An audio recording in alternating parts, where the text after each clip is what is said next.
I thought, do all the Brits need to get up with grappling hooks and literally tear down Belmarsh prison? Short of that, how do we help him? It just seems that we're in a post-justice world, all of us.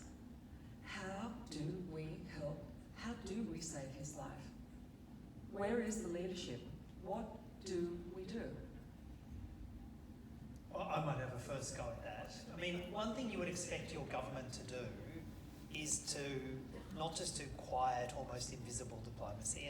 And you know, one thing we've seen in the last little bit was finally we got a vote in the lower house where we saw the government kind of shamed into voting for a resolution saying that Julian should come home. It still didn't say the charges should be dropped. It didn't say that, but we finally got a vote. One thing I would have expected our government to do if they really cared about bringing Julian home was to actually put some assets on the table.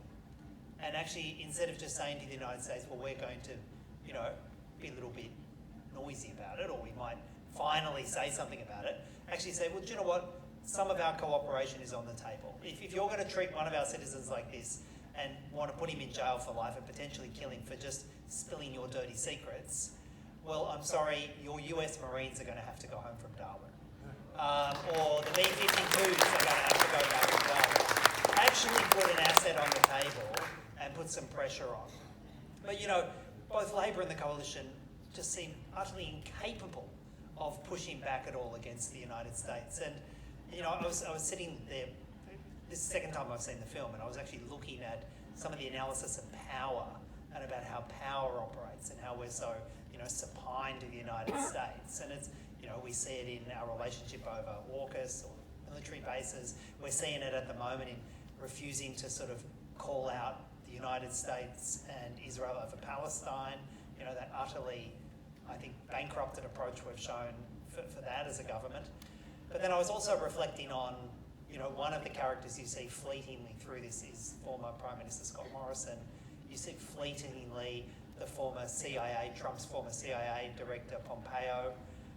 And of course, he was the one who wanted options on how to kill Julian Assange and sought the briefing on that. Apparently, Morrison and Pompeo had a very close relationship. They'd catch up every week or so while Morrison was Prime Minister. And if you really want the icing on the cake about our relationship with the United States, Morrison has now resigned from the Australian Parliament, and one of the two high-profile jobs he's taken is as a non-executive director with Pompeo's US consulting firm. Stepped straight into that from being, you know, in Australian Parliament, straight into that job. The other job, of course, he's taken is as a consultant with Dine Maritime, which is a company that is established solely to suck money out of the AUKUS deal. The AUKUS deal he signed as a Prime Minister with the United States, handing over billions of Australian tax dollars to the United States.